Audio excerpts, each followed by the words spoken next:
summer. Who cares what it is? Happy summer to you. Those of you who are in my Introduction to Philosophy course, and welcome to 6 weeks of hopefully life-changing, or at least without being melodramatic, maybe just sort of idea-changing educational experience, right? For some of you who may be looking for a academic home, you might be a first year or second year looking for an academic home, I would tell you that philosophy is the greatest major on campus. I mean, that's just, there's no other way I could put that. All our majors are accomplished thinkers, engaged citizens in the community, engaged on campus, and it's just the nature of what we do, right? And so, it's an easy way to sort of get a double major in. If your mom or dad says, no, I want you to be a biology major, cool, do biology and philosophy, right? I want you to be a English major, great, we got a few of them. English and philosophy double major. We'll work with you. I think philosophy is the greatest experience you've ever had in your life. I think I told you in the previous video that philosophy is not a subject, right? It's not something to study. It's not a set of answers in which you can put on a flashcard and be about the business of memorizing it. No disrespect to no other entities. We're not here to find answers. We're not here to regurgitate information. We're here, a philosopher's job is to, I think the best way to look at it, philosophy is more of a discipline than it is a subject. It's more of a practice, a way of engaging yourself within this thing that we call the world, as opposed to something to do to get a job. Will philosophers get jobs? Well, philosophers get jobs, create jobs, all that kind of stuff. That's not the question. The question really is, how do you want to live? Or as my mentor says, ultimately, how do you want to die? That's what philosophy is. It's about how do you want to live a life in which your death, that ultimate piece, becomes the foundation of how you live each day, making sure that my day is full, that my experiences are total and engaging and thought-provoking, so that each day has meaning, because at that death walk, there is nothing more. And so if we think about philosophy in that way, how to live, how to die, how to serve, how to engage, how to make better, how to prompt others to being better, then you're in the right class. In 6 weeks, we're going to cover a few of the areas of philosophy, but this kind of opening lecture, I just want to get on the board, take you through a couple of the branches that we call in philosophy, the areas of concern, we have a lot of different areas of philosophy. Obviously, there's philosophy of science, there's philosophy of language, there's philosophy of history, philosophy of literature, philosophy of all those, right? Because there are ways in which those individuals engage in questions that supersede as well as serve as the foundation for the very discipline that they're in, or the subject that they're in. So so you say, I'm a psychologist, and I want to study the mind. That's great, right? Philosophers kind of want to know, well, not only what is the mind, right? But is the mind distinct from the body, right? Those type of questions, right? You say, well, I want to study history. No question. Philosophers are very much engaged in history, especially because people and individuals live within historic moments, and those moments are those epics, if you will, sort of mold and motivate thought processes, right? So we want to be engaged in that as well. Some philosophers might tell you that ultimately the goal of philosophy is to find truth, and a sort of truth that nothing else can change. Well, I mean, there are philosophers like that. And those folk are analytical, and those folk are important to our discipline. And those folk, I think you might find interest in. I'm not quite that type of philosopher. I don't necessarily personally, not that it matters what I personally think in this lecture, but I'm not the kind that's looking for ultimate truths. I'm not looking for answers that will pass and span the tale of time. I'm trying to figure out how to live, how to die today, how to understand the world now, how to process the ways in which I am to be, I am to operate now. And so what I want to do today, because I want you to think about a few various sections of philosophy, and then your first assignment is to write a short, not long, just a short kind of which branch would you want to study more. I may give you an extra credit assignment. I may allow your final paper to sort of navigate toward that. But I want to kind of tell you a little bit about what we do, right? So, as a philosopher, right, we have sort of these areas of concern, right? These sort of chief areas that all of us studying philosophy have to go through, right? And so, obviously, some of the popular ones, right? You all know ethics, right? Right? So you know that ethics is a study of morality, right? So I would define that in that case, ethics as a study of morality, right? Well, what is morality, right? Well, morality is like good, bad behavior, right? Correct behavior, right? That's morality. Ethics is the study of that. That is to say, how do we determine what is good? How do we determine what is bad? How do we understand the precepts and principles that will determine what is good or bad? Are we living according to some sort of will outside of ourselves, right? And so we're just operating out of duty, if you will? Or do we have to look at circumstances and determine in those moments what the good is, what the bad is? Are we concerned about what I like to call this sort of the intent of an action, right?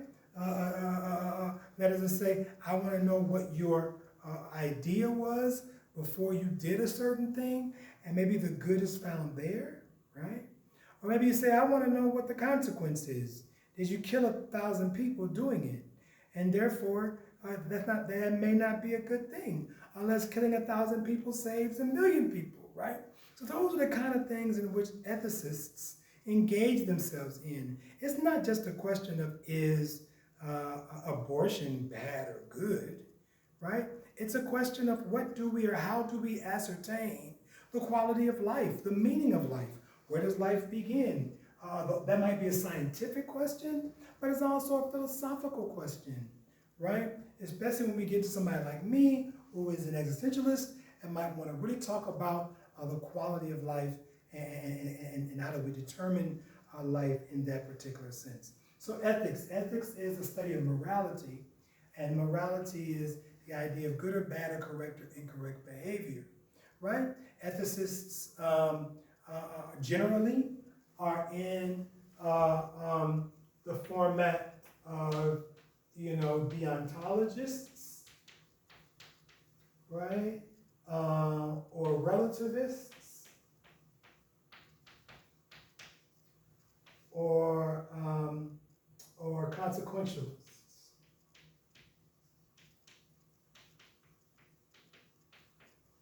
Right? Generally, right? Generally, ethics operates under about 3 different strains, right? The deontologist, right? Deon, which is my middle name. Deon is based on duty, right? And so the deontologist says, well, my ethical, my moral action is based on my ethical principle of duty, right? I have a duty to uphold the law. What law? Well, I value law more than I value my individual decision making, or I value the law, whether it's the law that we'll talk about, for instance, when we read Socrates, meaning man-made law, or maybe it's divine law. And so you might use what we call divine command theory. What did thus say of God, right? In the Torah, in the Quran, in the Bible. What is it that God commands, right? Well, what are the principles of Buddha that we should live our lives by, right? And if we operate in that sense, that is the good, right? Or you say, no, I'm a relativist, man, you know, it just depends, right? It may depend culture to culture, right? I'm a cultural relativist. It may, you know, what's good in a certain part of East Asia might not be good in a certain part of South Central, right? I mean, that's just how it is. It may not be good. It may be good for black folk. It may not be good for another type of folk. I don't know.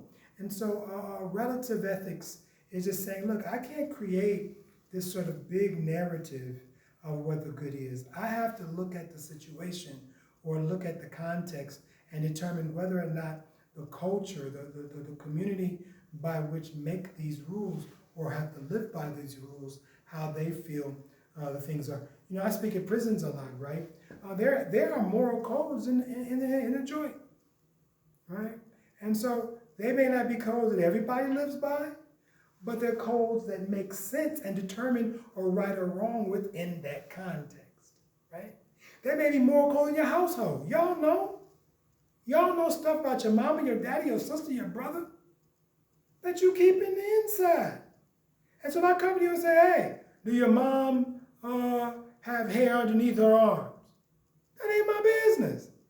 I say, no, you should tell the truth. No, dude, get up out my household, right? So it's not a grand theory of always tell the truth. It's the idea, look, dude, you mind your business. What goes on in my house stays on in my house. What goes on in my community stays on my community. The good or bad is determined there, not by you. That makes sense? Cool. Then consequentialists, right? More consequentialists say, look, you know, I need to know what's going to happen. I don't even know, right? What's the outcome? Is it going to provide the greatest good for the greatest number of people? I'm good for it. If it's going to avert or you're going to make sure that not a lot of harm is caused to the most people, great. Think about this pandemic going right now. To open up the cities, not to open up the cities or states, right? That can be an ethical argument. People are going to die. Do we sacrifice the death of some people to make sure that the everyday life of people, the quality of life, to go to work, to be happy, to be among people, is a better prescription of goodness? Well, not to be political, but it's easy. You know, when 60%, 50 to 60% of everybody dying look like your professor, right?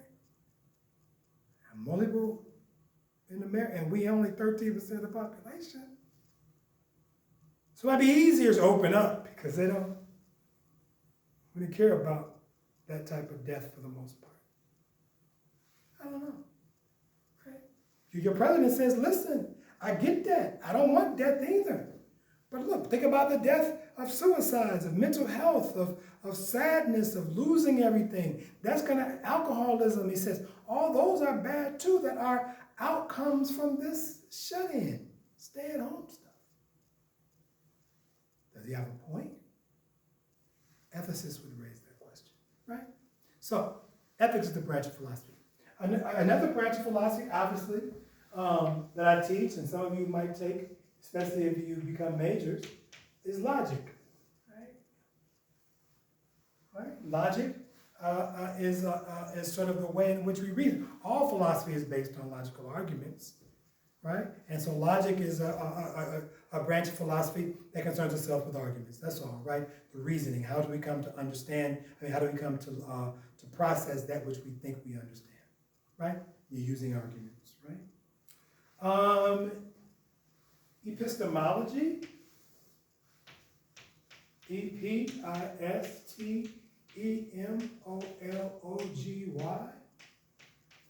Right? Epistemology is that area of philosophy that asks the question, you know, what is knowledge? How do we claim to know the things that we know? how do we come to know? How do we come to know the things we know? And can we really say that we know anything? Right? How do you know that's a table? How do you know that you are who you are? Right?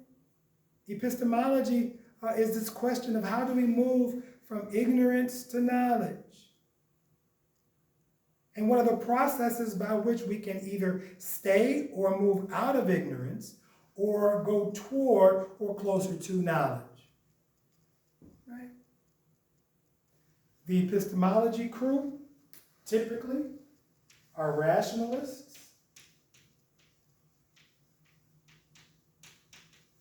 and empiricists.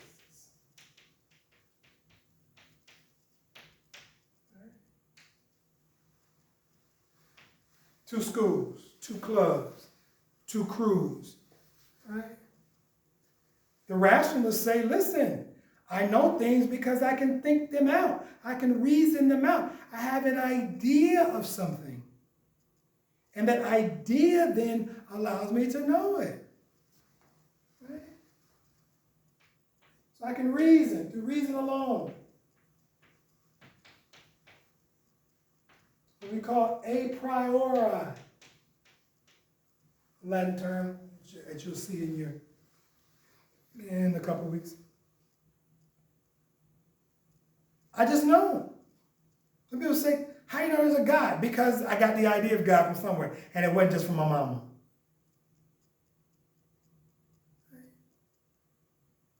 How do you know anything? Reason out, I processed it, the idea of it, the thought of it, right? What is it up against? Let me make it clear, you know what it's up against. It's up against empiricists. Which means I know it through sensation. Right? Or through phenomenology. Right? Which means experience. How do you know it? I did it. How do you know it? I seen it. How do you know it? I tasted it. How do you know it? I smelled it. How do you know it? I touched it. How do you know it? I heard it.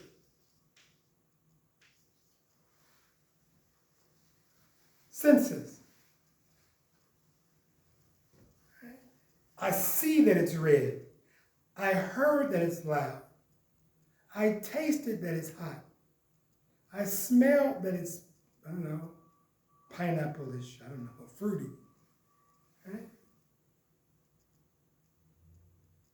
We come to, how do you know I'm cheating on you, baby? How do you know I'm cheating on you, baby? I got a feeling. Well, baby, you need to get some Pepto-Bismol. Fix that. Did you see me? Did you hear me on the phone? Did you see me at her house? How do you know?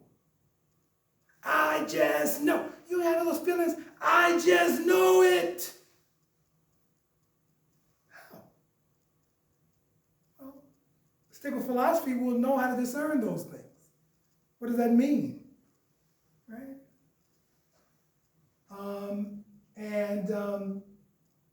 And so this particular semester, we're going to do one more area this summer. Come on, think, hurry up, I don't want to lose you. We obviously got other areas, right? Social and political philosophy, which we'll get into a little bit, especially when we look at Socrates at first. We'll get into social and political philosophy, theories of justice, and the relationship between justice and the good, right? Justice not as an ethical principle necessarily, but justice as its own principle by which maybe define ethics, maybe. But there's the metaphysics, I'm sorry.